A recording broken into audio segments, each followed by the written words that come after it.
Welcome everyone to the Union Chapel and to Intelligence Squared. It is so fabulous to be back with all of you in the hall, not on a computer. There are, however, people watching online, so hello to you. Thank you for joining in. The very fact that we're all here tonight is proof enough, isn't it, that we've already made at least one intelligent decision in a chaotic world. Added to which, I haven't arrived with a suitcase full of wine or indeed a karaoke machine. And I know we'll all be polite to the security staff and the cleaners. Our decision-making so far has been impeccable, but this evening's conversation may reveal that perhaps not all of our decisions are as sound as we'd like to believe. Our confidence in our own expertise may be misplaced, and our judgments may be flawed. So, without further ado, let me introduce our speakers. Daniel Kahneman probably doesn't need much of an introduction. He's a Nobel Prize winner and the author of the hugely influential international bestseller, Thinking Fast and Slow. And his day job is as Professor of Psychology and Public Affairs at Princeton University. Professor Kahneman is, of course, here to talk about his new book, Noise, A Flaw in Human Judgment. And I'm delighted to say that we're also joined by one of his co-authors, Olivier Sibony, who is Professor of Strategy and Business Policy at HEC Paris. Previously, he was a senior partner at McKinsey, and he's also the author of You're About to Make a Terrible Mistake. Well, I hope we're not about to do that right now. So, before we really get going, I just want to remind you that I want all of you to get involved, both in the hall and at home, online. There's a chance for lots of Q&As towards the end, after about an hour or so. There will be microphones down here at the front and up there. Please come forward. I would love to hear from you all. And if you're online, there is a sort of a bit at the bottom of the screen, as it were. You can ask questions in the box just beneath the screen. Type them in. We want to hear from you. Get thinking, and I'll make sure there's plenty of time for questions from everyone. Let's get going then. Noise. Professor Kahneman, basic definitions. What is noise? Well, noise has many meanings, but the noise that we're talking about is judgment noise. And judgment noise is variability that shouldn't exist. It's when people make judgments that should be identical because they're about the same subject, but they turn out to be variable. And there is a lot of noise, and our statement about this is that wherever there is judgment, there is noise, and there is a lot more than you think. And, that's really what the book is about. There is more noise than people expect to see. And how is that different from what we think of as bias? Well, to draw the distinction sharply between noise and bias, we have to talk about what judgment is. And the way we think about judgment is we think of judgment as a species of measurement, where the measuring instrument is the human mind. And like other measurements, you deal with a subject, an object, a topic, and you assign that topic a value on a scale. And this is what the kind of judgment that we talk about is. We talk about really judgments about specific topics. Now, in measurement, there is a theory of measurement that is the basic theory, that serves all the sciences, and there is, of course, a theory of errors of measurement.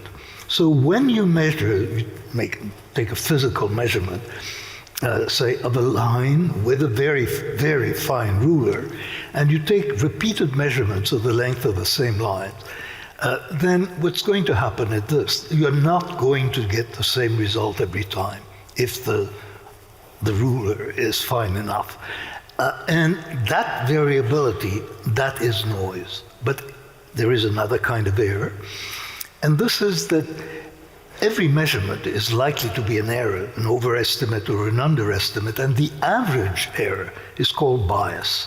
And this is really, those are the meanings of bias and noise that we use in discussing judgment. So bias is an average systematic error, and noise is just the variability of judgments, and it's a variability that shouldn't exist. So Olivier, why are we all so much more familiar with the idea of bias? Is it the sort of sexy cousin of noisy? Well, it's sexier, it's more visible. So a way to think about the definition Danny gave, which is perhaps more visual, is to imagine that you've got a team of shooters shooting at a target. They're all using the same rifle and they're all shooting at the same target. And you look at the target after they all took their shot. And if you see that they all hit the bullseye, you say, great, they're accurate. Now, if you see that they've all hit the same place, but that place is not the bullseye, you immediately say, this calls for an explanation. There must be a reason. There is something wrong with the rifle, or there is something wrong with the target, or somebody moved the target, or maybe the wind is blowing really hard. You immediately look for a cause. That's why bias is sexier, as you say, right? Because bias is something you can explain. You can point the finger at the reason why these people all made the same mistake. If, by contrast, you see your 5 or 6 shooters shooting all over the place, you just shrug and say, well, they're not great marksmen, but that doesn't give you an urge to explain. So noise is more random by definition and is less easy to spot when you see it. I'm still curious about why we haven't thought about this more systematically in the way that you do in the book. Is it that, in a sense, people in general just have too much confidence in their judgment, in their decision making? Well, you know, it would be an exaggeration to say that people have not thought about it. People have looked at reliability of judgment for a long time. What I think justified writing the noise, writing the book, was the prevalence, just the sheer amount of noise. And for that, possibly an example would you? Absolutely. Why should we worry about it? I'd like to tell the story of how the study began. And the study began a number of years ago when I was doing a consulting job at an insurance company. And I had the idea of running what we now would call a noise audit, but it's really a fairly standard exercise of constructing problems that were typical underwriting problems, quite realistic, and having multiple underwriters put a dollar value on the same risk. And of course, you wouldn't expect these people to agree. But I asked the executives, if you take 2 underwriters at random, by how much do you expect them to vary in percentages? And that question, it turns out, has an answer, and without asking you, I think we know what number is in your mind, because we've asked that question of a large number of people. And the number is roughly 10%. People think that 10% is a reasonable difference between people. We know that they won't agree perfectly because it's a matter of judgment, and judgment is defined by the possibility of reasonable disagreement, but we expect a limited amount of noise. It turned out that the difference, the average difference between 2 underwriters was 50%. Wow. 5 times larger than the executives expected. And that is really the reason for writing the book, is that there was so much more noise than people expected. And this came as a complete surprise to their organization. And Olivier soon joined, and we worked together on that topic. And it turns out that it's not only in the insurance company, but wherever you look at judgment, you find noise, and a lot of it. And there's also a misunderstanding which explains why people have paid less attention to it. The misunderstanding is the misconception that it doesn't matter because on average it cancels out. Right? Noise is an error of average 0, essentially. And people tend to say, well, we care about bias because bias is the shared error, but we don't care about noise because on average it cancels out. Of course that's wrong. Right? If you think of the underwriters, if on average they price correctly, but sometimes they price way too low and sometimes it's way too high, well, when it's way too low, the company is going to lose money by paying too much in claims, and when it's way too high, it's going to lose money by losing business to a competitor. So both mistakes are costly, but when we think of noise, we tend to think that, well, average errors, on average errors cancel out. They don't. And that's what we wanted to draw attention to. So it is about, in a business context, and we can come back to some more examples, but in a business context, there is money at stake, essentially, is what you're saying. It's a financial cost. Oh, absolutely. It's an error. What I actually, the notion I should have mentioned earlier from the theory of measurement is that in the theory of measurement, noise and bias are equally important. In fact, there is a formula. The mathematics don't matter. But the formula is that a measure of global inaccuracy is the square of the bias plus the square of the noise. And that's just to give you an idea that bias and noise are independent sources of inaccuracy and in principle equally important. In practice, we think there is more noise than bias in judgment. It has a cost, as you point out, but it's not just about the business cost. Another example which we looked at is justice, criminal justice. And when you give the same cases, this is an old study that was done in the US. We're not aware of it being done anywhere else, including here, but I'm sure the results would be very similar. If you give the same cases, simplified cases, vignettes, to multiple experienced judges, you will find a lot of variability in their judgment. For some of those cases, you will find some judges saying 1 year in prison and others saying life in prison. For some of these cases, you will find some judges saying 15 years in prison and others saying no prison at all. On average, for a sentence of 7 years, you have almost 4 years of difference between two judges, again looking at the same case. We're not talking about individualized sentencing, taking care of the specifics of each situation. That is already in the case. We're talking about different judges looking at the same case. This is not a business cost, but this is a huge problem of fairness. And one of the big consequences of noise is unfairness. The thing that I found fascinating about that particular example was that it had been recognized in a proper study, mandatory guidelines were put in place, and then they were taken, there was so much, the judges were so unhappy that they became advisory. It's slightly more complicated. In fact, it was a long battle led by a judge called Frankel in the US, and then by Ted Kennedy when he was senator, which led to establishing guidelines that define rather precisely what sentencing should be, with some leeway to adjust to the situation and the possibility of going out of the guidelines if you justified it, etc. And then for technical reasons that have nothing to do with what we're discussing here, the Supreme Court turned those guidelines into advisory guidelines, and noise crept back in. It's not because the judges were unhappy about them. But the judges were unhappy. But they were unhappy. And as soon as they could actually regain their discretion, they used it to the full extent that they could. Discussing noise with judges is quite an interesting exercise because the whole idea is this is a justice system. Justice is being determined, is being meted to defendants. And the idea that there is noise in that system is unacceptable. I mean, to the extent that I was actually invited to talk to a large group of judges, but what the organizers asked me to talk about was noise in medicine. So noise, the drilling, the noise sawing. in justice is quite complex. But actually, noise in medicine, sorry, carry on. What's the noise in medicine? There is a lot of noise in medicine.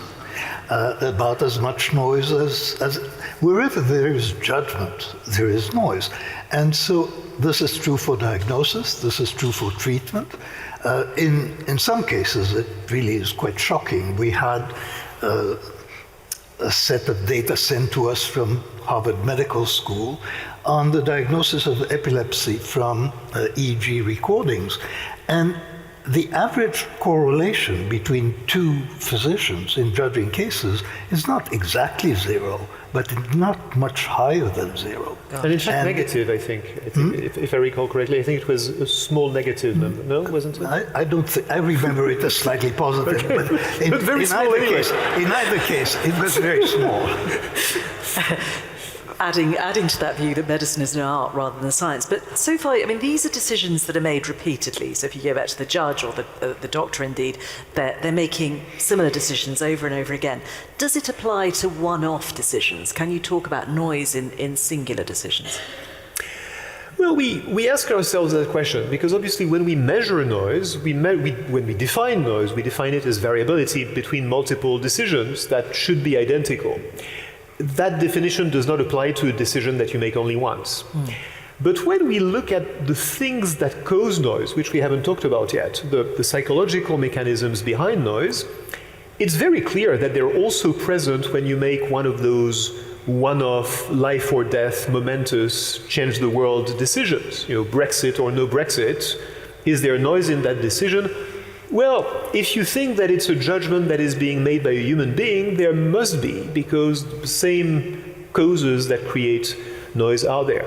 We came to think of those singular decisions, those unique decisions, as repeated decisions that happen only once. Right. If they were repeated, you would actually see that there is noise in them. You can't see it, but that doesn't mean there isn't noise. So let's talk about the causes of noise. I mean, why do three judges facing very similar cases make three different decisions, or three doctors looking at the same X-ray come to three different conclusions? Well, there are several sources of noise. Actually, there are three main sources of noise. And one source of noise is consistent differences between judges in the level of the judgments they make. So some judges will be more severe than others. So on average, the sentences of one judge will be higher than the other. This is well known. This is quite recognized. There is another source of noise, which is also is not surprising to people. And this is noise within a judge. That is, the same judge in a good mood or in a bad mood, as it turns out, on a sunny day or a rainy day, on a hot day or a cooler day, will make somewhat different judgments. We call that occasion noise. But then there is a third source of noise, which turns out to be the most important. And I would call that, it's a difference almost in personality, if you will, and to see it in the decisions in the justice context, if you take two judges and you show them 20 cases, the new type of noise is that they will not order the cases in terms of severity in the same way. So you might have one judge who is particularly shocked by when the defendants are young or when the victims are old, and there are differences in taste. You can have a judge who is strongly affected by someone who is similar to a member of their family, and that would be consistent, and we call that pattern noise. And it turns out that pattern noise is the more important, the more interesting, and the most difficult type of noise. So pattern noise is not quite like groupthink, is it, where a group works, but does that affect noise as well then? Well, let's clarify pattern noise first. Okay, go on, clarify pattern noise, yes. So pattern noise, and that touches on something that you mentioned earlier, that when people look at the world or at any problem in the world, you have the sense, every one of us has the sense, that we see the world the way we do because that's the way it is. So we have the sense that we're in touch with reality. And if the world is as we see it, we expect other reasonable people to see it in the same way. And it turns out that they don't, to an extent that is radically surprising. So what we have to take on board here is the idea that people are really more different from each other in how they see any problem in the world than any of them would expect. And that's the basic phenomenon of noise. And we also have to come to grips with the idea that that's not good news. When we say, oh, we're all different, we're all unique, we're all diverse, we have different views on everything, we usually celebrate that. We say that's beautiful, that's diversity, that's where creativity comes from, that's where innovation comes from. But the thing is, when you go to one doctor and he says you have this, and then you go to another doctor and he says you have that, you don't say, oh, beautiful, creativity, innovation, diversity. No, you say one of you guys must be wrong. Perhaps both, by the way. So when we think there is a correct answer, which is how we define judgment, that kind of diversity is what we call pattern noise. The fact that people project their own history and their own sensibilities and their own biases on a situation is what creates this pattern noise, and it's not good news. Isn't that what people call human agency? It is what people call projecting their personality into their judgment. And of course, if you expect them to do that, that's beautiful. If you are choosing whom to marry in that way, congratulations. That's how I would strongly recommend you do it. If you're making a hiring decision on behalf of the BBC, we might have a problem.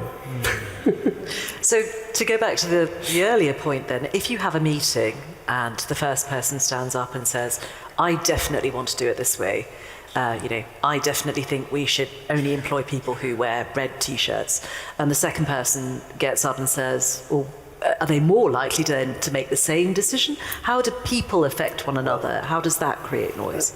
Groups tend to create noise in just the way that you said, in that when you want to minimize noise or to reduce noise, then you want the judgments of people to be independent of each other.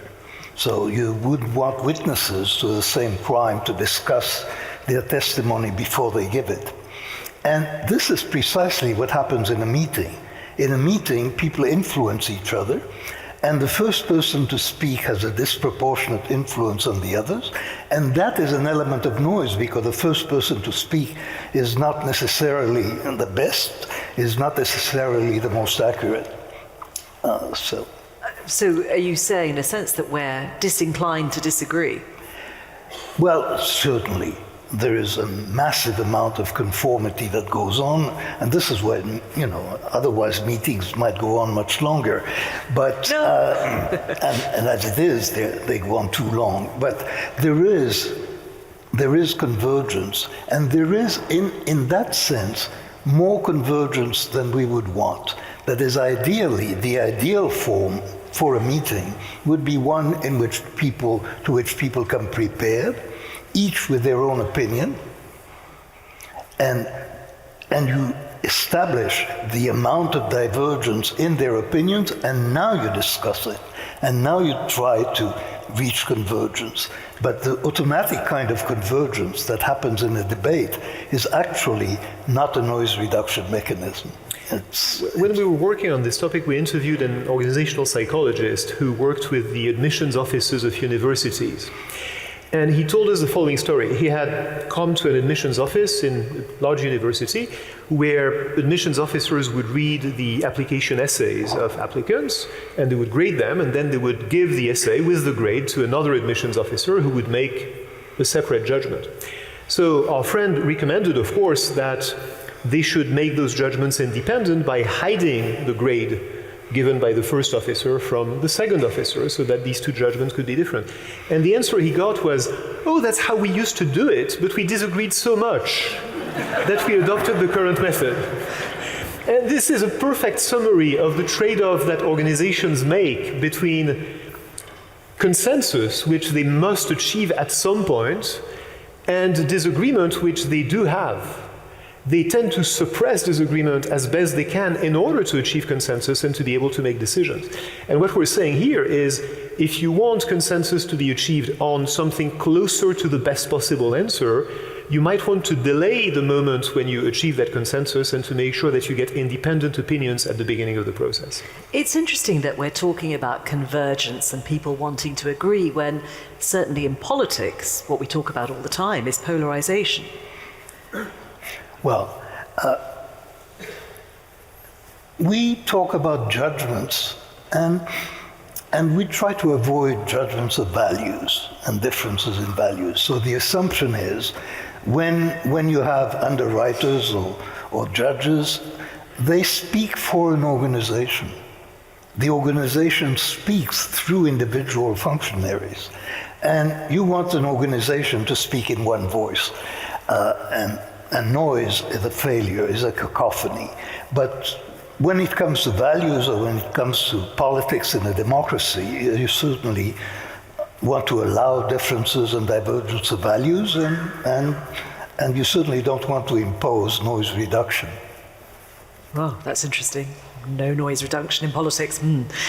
So let's just think about some of the things that this has thrown up. That convergence, in a sense, it's a way of avoiding the fact that there is noise. Why do you think institutions like educational establishments or businesses are reluctant to confront the idea of noise beyond just wanting to get on and make any decision, whether it's good or bad? Well, I think first they are not aware of the amount of noise that there is. I think every time we show the results of a noise audit to an organization, or we just share the results of noise audits performed in other organizations, people are very surprised. We could hear the surprise in the room when Danny mentioned the 50% number from the insurance company. This is very surprising. So I think the obvious answer, the first and most important answer is they just don't know. And that's partly why we wrote the book, really. But in lots of fields, you're getting the use of algorithms I think about actuarial work, which is obviously in the insurance field. Humans used to do all the risk calculations, and now a proportion will be done by a computer. But they still, as far as I can tell, ask humans to make the final judgment. Is that because we don't want to hand over that power? It clearly depends on the topic. There is a long history, about 70 years, of comparing the judgments of people to formulas and more recently to algorithms that are generated by AI. And humans do not fare very well in those comparisons. And the main reason for human inferiority is actually noise, because algorithms and rules, simple or complex, have the advantage of being noise-free. And that gives them a real leg up when it comes to accuracy.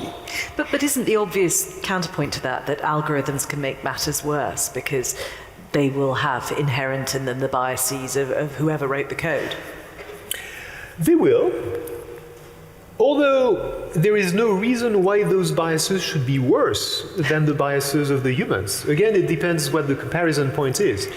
You see, the bias of algorithms is a big topic, right? It's being discussed everywhere, and it should be, because it's real. But the biases of algorithms are there because algorithms are trained on data that is the past decisions and the past judgments of humans. So what algorithms are doing is they are the mirror of our own biases. They are not worse. What makes the bias more visible when you actually have an algorithm is two things. First, you can actually run 1 million decisions into the algorithms and see how many biased decisions there are, which you cannot do with a human being. Second, the algorithm is noise-free, as Danny pointed out. It's very consistent in its biases. So if you train your hiring algorithm and you tell the algorithm, these are all the people who've been promoted in my company, figure out what it takes to be successful in my company. And the algorithm comes back and says, you have to hire men, not women. Is the algorithm sexist? No, you are. The reason you hadn't noticed is because you are noisy in your sexism. Even the most sexist recruiter is occasionally going to hire a woman. The algorithm won't do that. The algorithm will say, well, it's pretty clear that here to be successful, you need to be a man. So the absence of noise makes the bias more visible. It doesn't actually make it worse. It also makes it easier to solve if you want to solve it. You can actually design an algorithm that would be devoid of such biases. So algorithms could make very good decisions. Do we want them to? That's a very different issue. Yeah, algorithms are biased. Biased algorithms are poorly constructed algorithms. And typically, the bias enters somewhere in the definition of what it is that you're using as a criterion for success. So, for example, Amazon tried to develop an algorithm to replicate its hiring decisions. And then that algorithm turned out the way they constructed it, they looked at people who had been hired or who had been rejected, and they looked for what distinguished them. And then they found there was a gender bias because people had, in fact, preferred men to women in their hiring. And that went on to the algorithm. That's a flawed criterion. That is, when you want to hire properly, you should not go by the previous hiring decisions. Then you're guaranteed to replicate the bias. But when you do it properly, and then bias is not a necessary feature of algorithm, although, as Olivier pointed out, the biases of algorithms are always going to be more visible because they're going to be more detectable, because they're not masked by noise, whereas the biases of humans are very frequently masked by noise. I'm beginning to think that you think expertise is overrated. Is it a concept we shouldn't even talk about?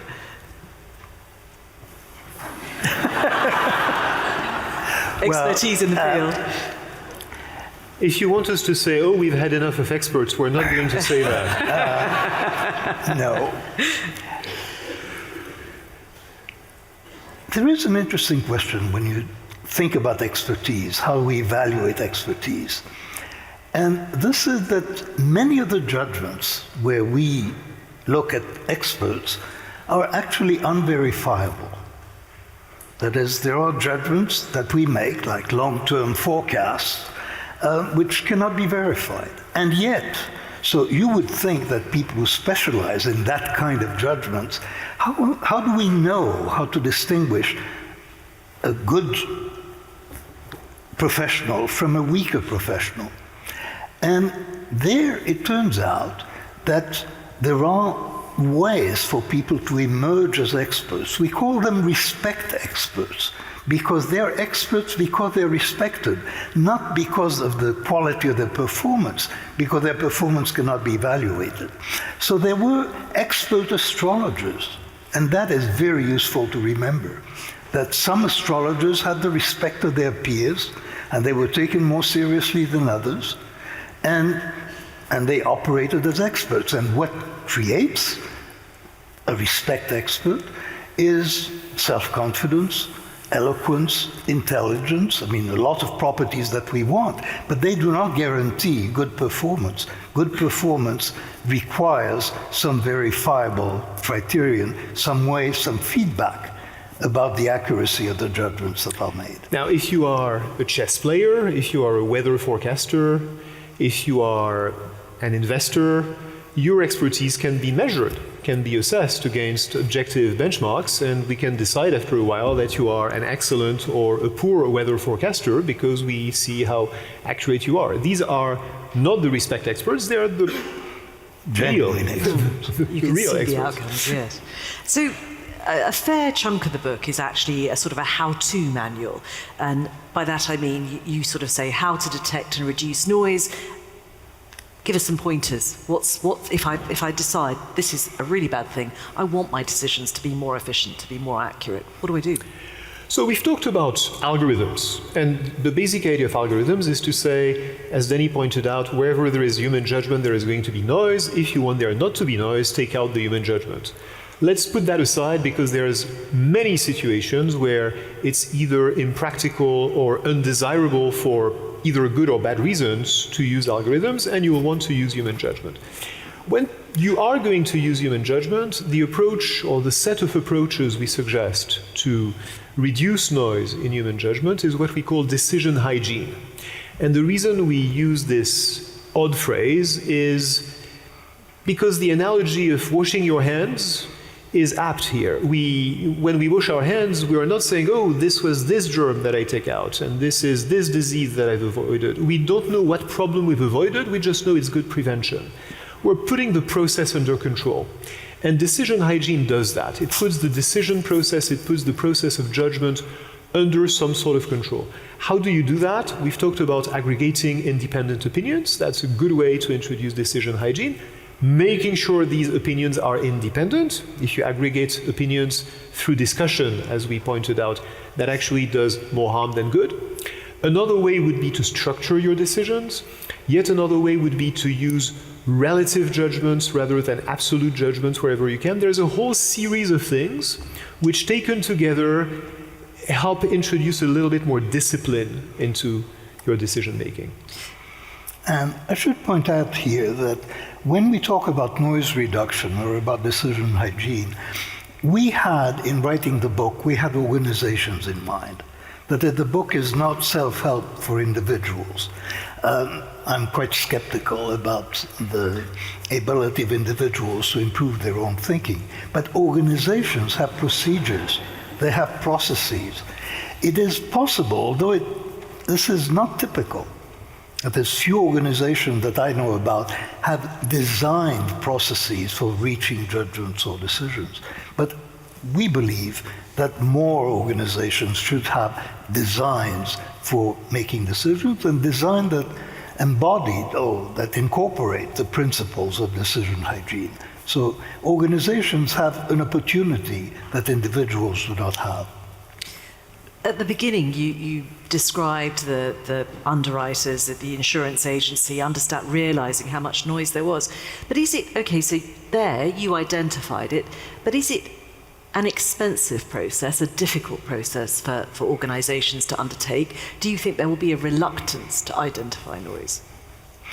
Well, certainly, in part because noise is so abstract. That is, you can point out to an error, to a single error, and it looks like a bias, and it's easy to explain, as Olivier was mentioning earlier.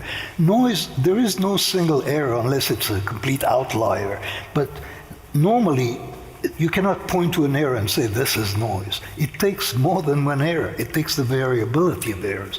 This gives noise that abstract sort of character that makes it quite difficult to conceive of.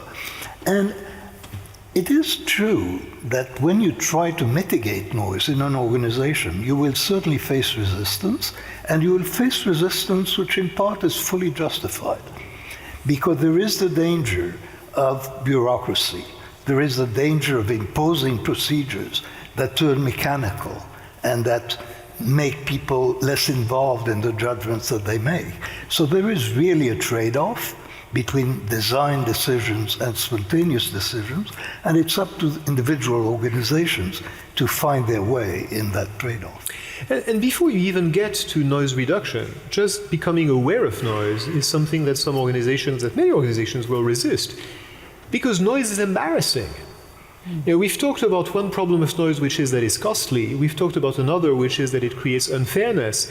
There's a third reason why noise is detrimental, which is that it's embarrassing to the credibility of the organization. If in an insurance company you become aware that you might get a quote for $100,000 and the next customer with exactly the same need might get a quote for $200,000, that doesn't reflect very well on the organization. And it's very tempting to move on and talk about something else. And I can tell you that this is what happened in the insurance company. They hadn't known about the problem, and once they were made aware of the problem, I think they forgot it very quickly. But does that perhaps reflect that to come back to this idea of human agency, that the power to exercise discretion, it may be far less efficient, but actually within a company, within a hierarchy, it's a necessary trade-off. I'm the top dog, I know what I'm doing, and I'm going to tell you. Well, it's certainly very tempting.